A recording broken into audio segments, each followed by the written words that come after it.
Hello guys! Magandang gabi sa lahat ng nasa Saudi Arabia at magandang umaga naman sa Pilipinas. Heto ako ngayon, naglalakad. Ayan, kung nakikita nyo, nasa highway ako. Ayan. Actually, ang trabaho ko dito ay domestic helper. Nani ako ng 2 bata. At syempre, tinutulungan ko rin yung kasama ko sa mga gawaing bahay dahil mag-isa lang siya at malaki yung bahay na aming pinagtatrabahuhan. Sa gabi, yung alaga ko pag-alagala, yun kasi nagbabike siya kasama yung kanyang mga tropa. Mga tropa niya dito sa village. Kung mapapansin nyo, ang ganda, diba, ng paligid. Village kasi to. Oh, ang ganda. Tingnan nyo, may Christmas tree, oh. Ay, may Christmas lights. Ayan, oh. Ayan. Ang ganda, diba? May Christmas light.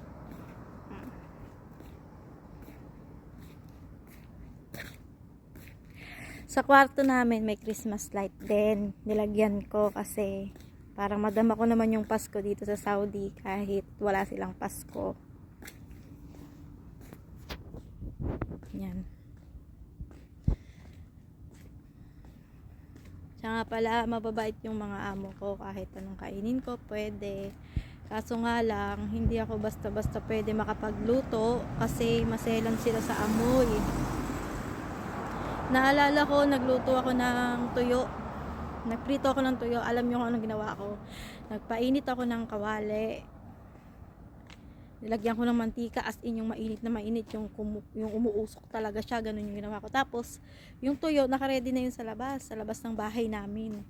Malayo, nilayuan ko talaga para hindi pumasok sa loob ng bahay.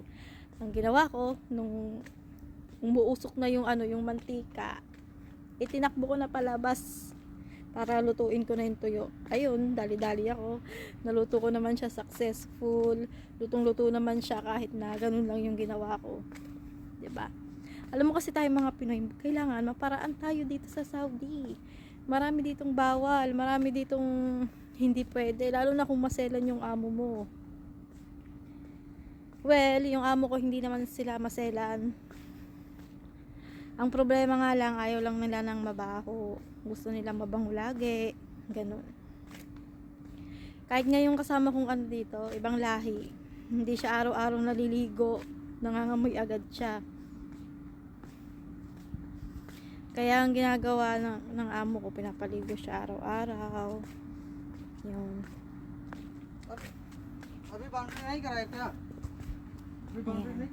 May nakasalubong ako 2 lalaki, ibang lahi. Pero okay lang. Diba? Ha? Ewa, the lake. Bahayra. Bayan masjid sa? Hada lake, hada masjid sa? Ayan na po yung alaga ko. Nagbabike. Yala, shall may nur kalam go home. How old? Now. No. But first we go Bahayra. Shall you show your friends sa? Is here me Allah. Is not here I don't Allah. Okay, yala.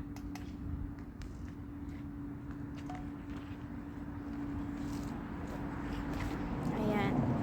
Alam niyo ba guys, nakita ng amo ko yung post ko sa YouTube, yung short video. Nakita niya short video ko sa YouTube. Grabe yung kaba ko. Alam niyo kung bakit? Kasi akala ko papagalitan ako. Kasi bawal yun. Pag walang permiso ng amo natin, bawal. Tapos lalo pa nakita nila sa loob ng bahay. Bawal na bawal talaga yun guys. Kaya yun, tinawag niya ako. Sabi niya, Sheila, is that you? Yun yung tanong niya. Hindi, kinabahan ako. Siyempre mukhang mukha ko talaga yun. Kahit may filter, makikita mo talaga na ako talaga yun. Tsaka kahit iba yung pangalan, ako talaga yun. Hindi ako tumanggi. Nahirapan din ako kasi magsinungaling ba. Sabi ko, yes, it's me. Yun yung sabi ko, yes, it's me. Tapos sabi niya, okay lang naman maggawa ka ng mga video-video mo para malibang ka. Kung gusto mo, isama mo yung mga bata para mag-trending ka. Yun yung sabi ng amo ko. Ngayon, ang sabi ko sa amo ko, kaya hindi ko po sinasama yung mga bata sa video ko kasi bawal po kasi yun. Sinabi po talaga sa agency na bawal yun. Kaya hindi ko sinasama yung mga bata. Pero kung may permiso nyo naman po, sabi ko, ang ganda mga pagkasabi ko sa English kasi medyo nahirapan ako sa English ngayon. Nabobobo na talaga ako kasi syempre yung mga Arabo hindi sila ganun kagaling mag-English. Burok-burok sila mag-English. Mas lamang sa kanila yung Arabic. Bihira ang Arabong magaling mag-English. Yun, sabi ko sa kanya, it's not allowed to take a picture and post it in social media with the kids of my employer. Yun yung sabi ko. Bahala na kayong humusga kung tama o mali yun. At tapos, pagkasabi ko, but if you give me a permission to do that, to make video with them, it's okay. I was very happy. Yun yung sabi ko sa kanila. And thank you, madam. It's okay for you to make a content. And you're happy. You're happy for me. Yun, yung ganon. Masaya ayos para sa akin, ganon. Bait ng amo ko, di ba? Actually, kung nag-uusap-usap kami, nagkwentuhan, parang magbabarkada lang kami. Kasi siguro kasi hindi rin kasi nagkakalayo yung mga edad namin. Kaya ganon. As in, mabait naman talaga sila. Pero, may mga mood talaga sila na bad trip. Parang tayo din, di ba?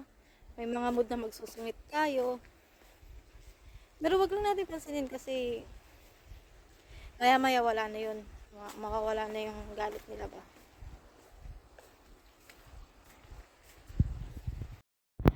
At ayan na nga, mag-iisang taon na nga ako sa second family ko dito sa Saudi Arabia. Sinasabihan na nagpaparamdam na yung amo ko na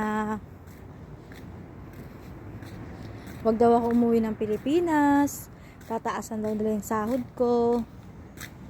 Pero depende pa rin yun sa akin kasi gusto ko umuwi ng Pilipinas eh. Gusto ko makita yung mga anak ko. Pero gusto ko rin bumalik dito kasi hindi naman gaano kahirap yung trabaho. Kahit sabihin natin napupuyat ako o pagod, gamay ko na yung ugali ng mga amo ko. Alam ko na yung ugali nila. Alam ko nang kung paano sila iwasan pag nagagalit. Diba? Kumbaga, huli ko na yung kiliti nila. Kaya, parang mahirap na rin silang iwanan. Tsaka sayang. Kung gagawin lang din nilang 2,000 yung sahod ko, syempre, babalikan ko. Ang laking halaga nun sa Pilipinas. Tapos, libre ka pa lahat. O, nakakaipon pa ako ng shampoo. Kung ano-ano, pwede ko ipabagahe. 'Di ba? Mga damit, mga bago pa. Kasi pag nagmo-mall sila, nililibre nila ako. Yan. Lagi nila ako nililibre. Tsinelas. Yan, kung ano-ano, binibigay nila sa akin. Kaya nakakahinayang din alisan. Siguro, uwi ako ng Pinas, babalik din ako. Ganon. Diba?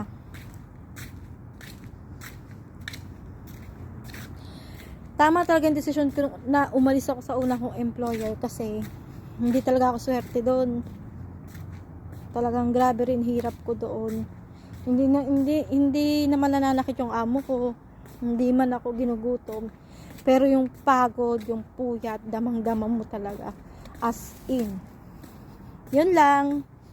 Salamat sa panonood ng aking video. Don't forget to like, subscribe in my YouTube channel. Thank you!